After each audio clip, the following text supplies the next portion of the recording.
This isn't a tale from a storybook. It's a memory etched into the very stones of our village, a whisper carried on the winter wind. It happened back in the winter of 1878, a year the elders still speak of with a shiver.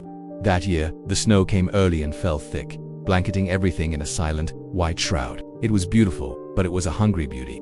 The cold bit deep into your bones, and the isolation, where it could play tricks on the mind. Our village, nestled here in the valley, felt like the last outpost of humanity. Beyond the last cottage, there was only the endless, snow-covered forest and the jagged, unforgiving mountains. It started subtly, as these things often do. The first full moon of winter arrived, a perfect silver coin in a black, velvet sky. The next morning, Lars, the farmer on the edge of the woods, found one of his best sheep. It wasn't taken by a wolf or a bear. The fence was intact. The animal was just lifeless. There were no tracks around it, save for Lars's own when he found it. We dismissed it as a strange sickness, a freak accident of the cold. What else could it be?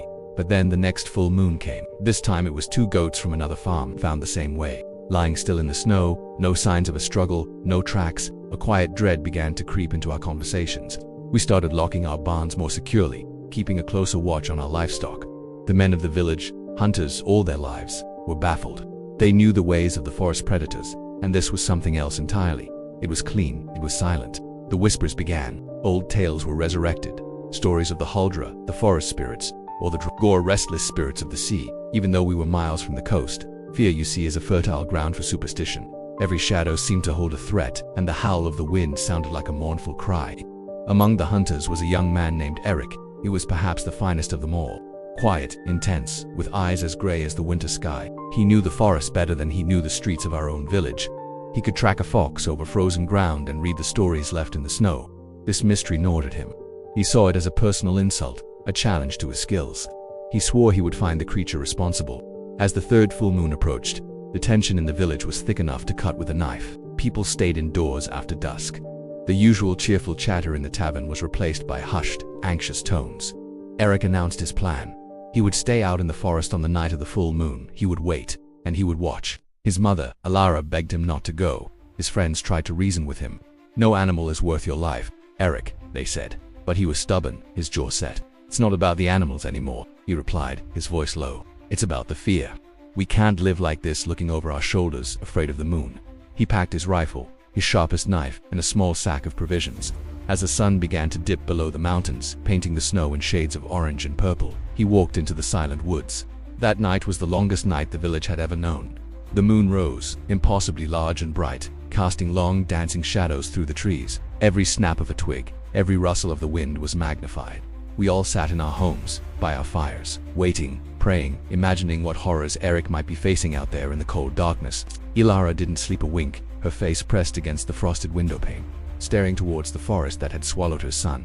Dawn broke, cold and gray. There was no sign of Eric. A search party was assembled.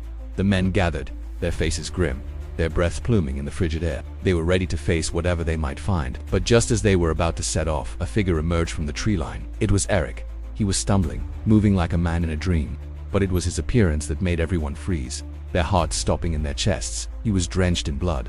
It soaked his woolen coat, matted his blonde hair, and smeared across his face in grotesque patterns. It was a shocking, terrifying sight. He looked like he had walked through a slaughterhouse. The men rushed towards him, thinking he was gravely injured. His mother screamed his name, running to him, but as they got closer, they saw the impossible. He was unharmed. There wasn't a single scratch, a single cut, a single wound on him.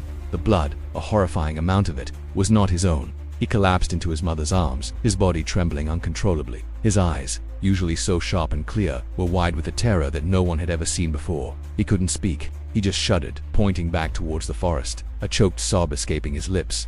The bravest of the hunters followed his gaze and ventured into the woods, following the single set of tracks Eric had left. They didn't have to go far. In a small clearing, they found the source of the blood. It was a massive elk, one of the largest they had ever seen, a true king of the forest. Its throat had been torn out with savage, brutal force. But again, the scene was wrong. There were no other tracks, no wolf pack, no bear. Just Eric's footprints leading to the carcass and away from it.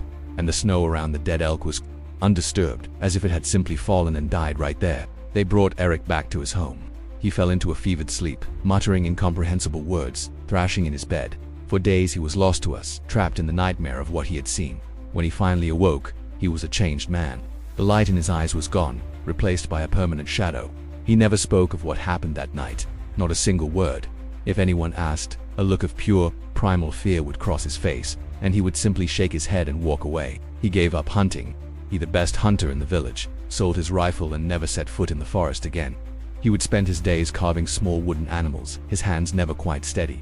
And the strangest part, the killing stopped.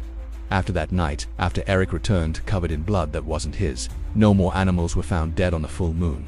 The shadow that had fallen over our village lifted.